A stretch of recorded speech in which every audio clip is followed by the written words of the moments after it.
Yunia Jahnatul dari kelas 12 IPA 1. Perkenalkan, nama saya Tania Ibu Olivia dari kelas 12 IPA 1. Kami akan membahas tentang Strategi Indonesia menjadi negara maju. Hai teman-teman, sekarang kita akan membahas tentang strategi Indonesia menjadi negara maju. Apa aja sih? Yuk kita bahas. Yang pertama kita bahas adalah kondisi existing atau kondisi saat ini Indonesia tuh ada di mana sih? Negara maju atau negara berkembang? Pertama, menurut Bank Dunia, Indonesia berada di klasifikasi lower middle income atau negara dengan pendapatan menengah rendah. Berapa sih pendapatan per kapitanya? Berdasarkan hasil akhir pada tahun 2016, pendapatan per kapitanya sebesar 3.400 US dollar per kapita. Kedua, menurut Department of Economic and Social Affairs of the United Nations Secretariat adalah Indonesia berada di kategori developing economies atau negara ekonomi berkembang. Jadi negara Indonesia belum maju nih. Terus apa yang dilakukan agar Indonesia bisa beranjak dari negara berkembang menjadi negara maju? Yang pertama adalah yang harus dihitung ketika suatu negara dikatakan negara maju adalah Human Development Index atau HDI, atau dalam bahasa Indonesianya biasanya disebut dengan IPM, yaitu Indeks Pembangunan Manusia. Indeks Pembangunan Manusia ini mengukur pencapaian rata-rata sebuah negara dalam 3 dimensi dasar pembangunan manusia. 3 dimensi dasar yang dimaksud adalah yang pertama, hidup sehat dan panjang umur yang diukur dengan harapan hidup saat kelahiran. Jadi yang dihitung adalah potensi angka harapan hidupnya dari mulai ia lahir hingga meninggal dunia. Ini didapatkan dari banyaknya variabel pengikutnya.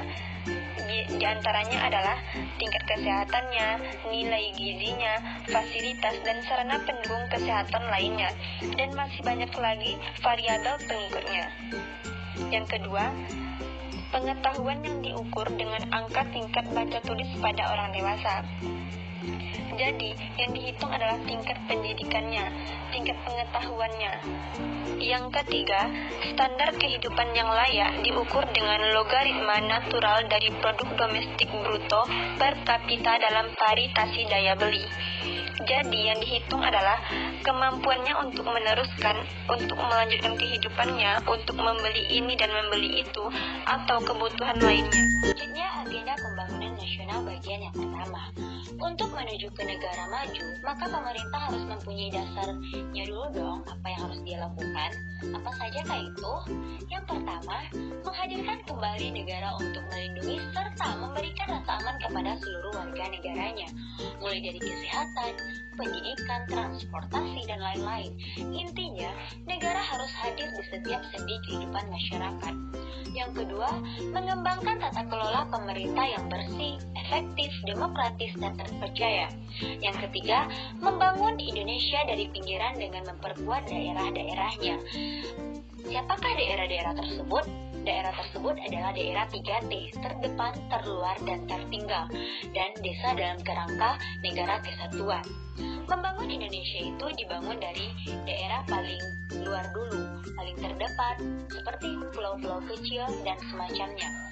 Yang keempat, memperkuat kehadiran negara, seperti contoh 3 yang di atas ini. Lanjut, agenda pembangunan nasional bagian yang kedua. Yang pertama, meningkatkan hidup manusia Indonesia dengan cara 3 indeks tadi, yaitu kehidupan yang layak, sehat, cerdas, lalu dia bisa memenuhi kebutuhannya. Yang kedua, meningkatkan produktivitas rakyat dan daya saing di pasar internasional. Ketika ia udah mampu berpikir, udah mampu bersaing secara internasional, ini barulah dia sampai ke titik ini. Dan ini adalah agenda pembangunan jangka panjang pada tahun 2022 nanti. Yang ketiga, mewujudkan kemandirian ekonomi. seperti tahu pasarnya apa, tahu produksinya apa, dan lain-lain sebagainya. Yang keempat, melakukan revolusi karakter bangsa, seperti disiplin, jujur, cerdas, dan lain-lain sebagainya. Yang kelima, memperteguh kebinekaan dan memperkuat restorasi sosial Indonesia, sehingga nantinya kita sadar akan kondisi negara kita. Apa yang udah kita berikan kepada negara, bukan malah berpikir apa yang negara berikan kepada kita. Kita seharusnya berpikir apa yang udah kita berikan untuk kemajuan negara kita. Sekian penjelasan dari kami. Wassalamualaikum warahmatullahi wabarakatuh.